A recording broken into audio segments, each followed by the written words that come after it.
మహాగణపతి అదే రోజు మనకి భారతాన్ని రచించడానికి ప్రారంభము అన్నారు. ఆ ఒక ఆధారంగా ప్రతి ఒక్కరు కూడా ఆ రోజు విద్యాభ్యాసానికి మొదటి రోజుగా ఆ ఒక విద్యాభ్యాసానికి సంబంధించినట్టుగా మన సనాతన ధర్మంలో ఏదైతే అక్షరాభ్యాసము అని కర్మని ఆచరిస్తుంటామో దాన్ని ప్రారంభించడానికి శ్రేష్టమైన రోజు. అయితే ఈసారి దగ్ధయోగం వచ్చింది కదా, చెయ్యొచ్చా అంటే ఖచ్చితంగా చెయ్యవచ్చు. ఏ ఒక ధార్మిక క్రియలని ఆచరించినా అది శుభమే అని తెలియచేస్తుంది.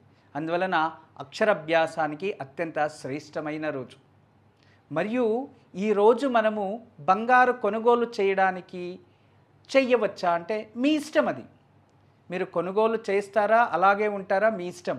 అయితే మీకు నేను తెలియచేసేది మంగళ ద్రవ్యాలని కొనుక్కోండి, అక్షయమయ్యే పుణ్యఫలాలని ఆచరించండి, తల్లి తండ్రికి పాద నమస్కారం చేయండి, గురువులకి నమస్కారం చేయండి, కులదేవత ఆరాధన చేయండి, నదీ తీరాల్లో వెళ్ళి స్నానం చేయండి.